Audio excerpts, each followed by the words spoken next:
వాళ్ళకి అప్పుడే చెప్పాడు అసెంబ్లీ ఏదండి ఎమ్మెల్సీ ఎన్నికల్లో మేము తీసుకెళ్లి లోపల తీసుకెళ్లి సర్లే చూస్తానని చెప్పమంటే నేను సీట్ ఇవ్వనని.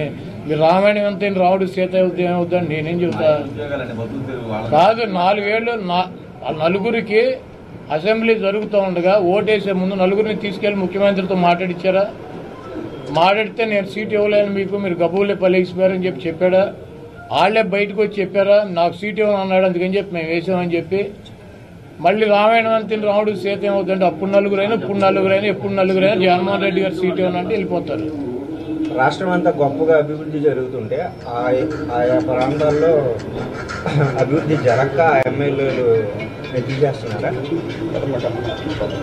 ఇప్పుడు మీ ఛానల్లో నిన్ను తీసేశారనుకో, అదే మీ ఛానల్ పనికిరాందని నిన్ను తీసేసినట్ట, లేకపోతే మీ ఛానల్ సరిగ్గా వార్తలు వేయట్లేదని నిన్ను తీసేసినట్ట. నేను అడిగేదానికి సమాధానం చెప్పు. ఇప్పుడు నీ ఛానల్లో నిన్ను తీసేశారనుకో, నేను ఒక్కనే అంటే మీ ఛానల్ సరిగ్గా వార్తలు చూపించట్లేదని, మీ వార్తలు సరిగ్గా కవర్ చేయట్లేదని, మీ ఛానల్ పనికిరాందని నిన్ను తీసేసినట్ట. ఇప్పుడు బిహేవియర్ ఉంటుంది, ఒక ఎమ్మెల్యేనైనా ఒక ప్రజాప్రతినిధి అయినా బిహేవియర్ ఉంటుంది. లేకపోతే సామాజిక సమీకరణాల్లో అక్కడ ఉన్నటువంటి సామాజిక సమీకరణలో మిగిలినటువంటి వాళ్ళకి అవకాశం ఇవ్వాల్సినటువంటి పరిస్థితి ఉంటుంది. ఇది అన్న ఒక రాజకీయ పార్టీ ఒకరినే పెట్టుకుని 365 రోజులు ఇక ఎలక్షన్ వచ్చేటల్లా అతనికే సీట్ ఇవ్వాలని రాసి ఉందా?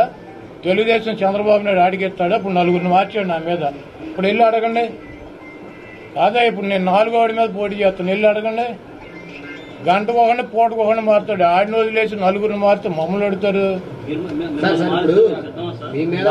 నేను జగన్మోహన్ రెడ్డి గారి కోసం, వైఎస్ఆర్సీపీ కోసం, జగన్మోహన్ రెడ్డి గారు అధికారులు ఉండటం కోసం పనిచేస్తా. పదవులు నా ఏకముఖతో సమానం అన్నారు.